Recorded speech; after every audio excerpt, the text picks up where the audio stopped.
അടിയന്തരാവസ്ഥ കാലത്ത് CPIക്കാർ CPMനെ പോലീസിന് ഒറ്റിക്കൊടുത്തുവെന്ന് CPM ആലപ്പുഴ ജില്ലാ സെക്രട്ടറി ആർ നാസർ.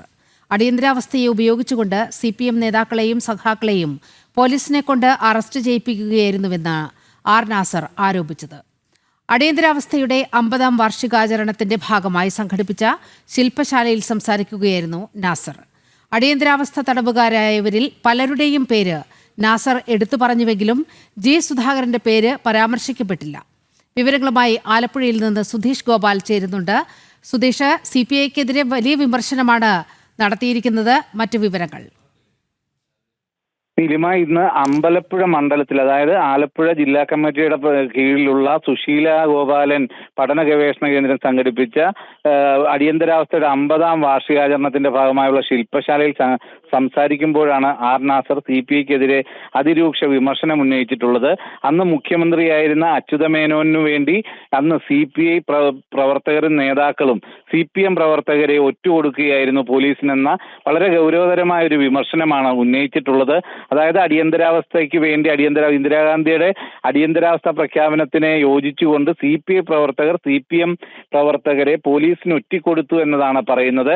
അതോടൊപ്പം തന്നെയാണ് പറയുന്നത്, കോൺഗ്രസിനോട് ചേർന്നുകൊണ്ടായിരുന്നു CPIയുടെ പ്രവർത്തനം. അന്ന് പൂർണ്ണമായും ഒറ്റിക്കൊടുക്കുന്നത് കൊണ്ട് CPM നേതാക്കളെല്ലാം ജയിലിലാകാൻ കാരണമായി എന്നതാണ് എടുത്തു പറയുന്നത്. ഇതേ സാഹചര്യത്തിൽ തന്നെ ഇന്ന് സംഘടിപ്പിച്ച CPM സംഘടിപ്പിച്ച ഈ പരിപാടി മറ്റൊരു രീതിയിൽ വിവാദമായിരുന്നു. അത് ജി സുധാകരൻ, അടിയന്തരാവസ്ഥ തടവുകാരനായിരുന്ന മുതിർന്ന CPM നേതാവ് ജി സുധാകരനെ ഈ പരിപാടിയിൽ പങ്കെടുപ്പിച്ചിരുന്നില്ല, ഒഴിവാക്കി നിർത്തി ഉള്ളതായിരുന്നു.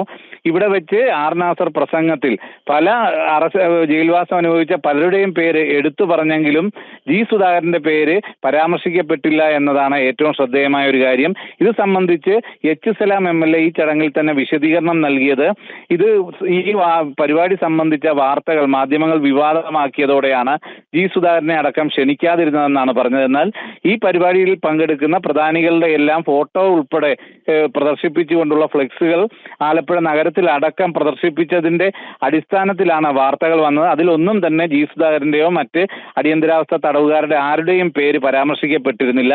അതോടൊപ്പം തന്നെ ഇപ്പോൾ ആലപ്പുഴയ്ക്ക് പുറത്തു നിന്നുള്ള സംസ്ഥാന കമ്മിറ്റി അംഗത്തെ ഈ പരിപാടിയിലേക്ക് ക്ഷണിച്ചതും CPIക്കെതിരെയുള്ള വിമർശനവും ആർ നാസറിനെതിരെയും വലിയ രീതിയിലുള്ള വിമർശനം പാർട്ടിക്കുള്ളിൽ നിന്ന് തന്നെ ഉയരാനും ഇടയാക്കിയിട്ടുണ്ട്. നീലിമ, ശരി, സുധീഷ് ഗോപാലാണ് വിവരങ്ങൾ പങ്കുവച്ചത്.